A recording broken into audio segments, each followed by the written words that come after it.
This is my eulogy to a friend, Gary Juck. I was not able to speak at his funeral over the winter.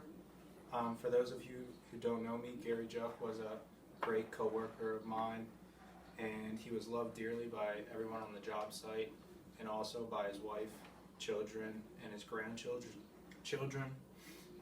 He was always joking around on the job site, and he was very fun to be around. Gary Juck, also known as Grandpa because of his age, was born in Fort Worth, Texas, September 24th, 1957. His parents' names were Rita and Raymond. He's a very outgoing guy once you get to know him.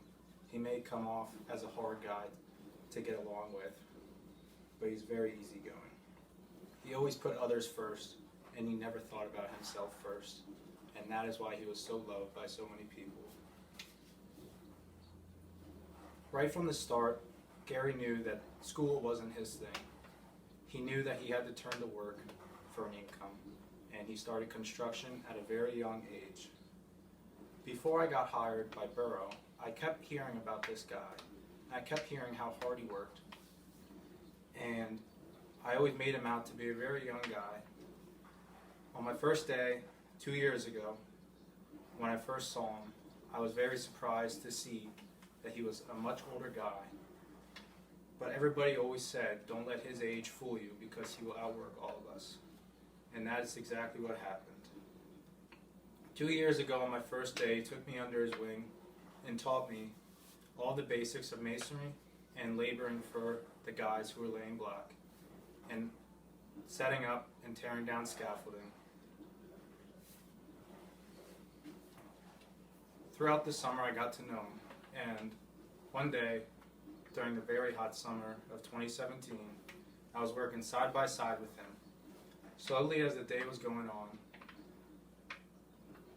I started to slow down because of the heat, and every time I kept looking over at him, he just kept moving along like the heat wasn't even bothering him at all.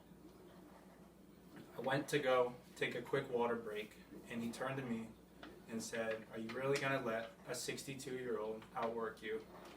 And from that day forward, I always had a lot of respect, and I learned that if he can do it, I can definitely do it. He always drilled into me a good work ethic, and the way I work now, I try to model after him, as well as my coworkers who have worked with him over the years. He was always motivating all of us to work harder or lay more block and do more than the normal, and that is how he was. He always wanted more, no matter the time of day or how he was feeling. He always kept digging and finding the strength to keep going for all 8 hours of the day. From the start, he always taught me the right way to do stuff, and he always showed me the safer way, and sometimes the safer way may be longer, but you won't get hurt like that. There will never be another guy like him, and he will forever be missed.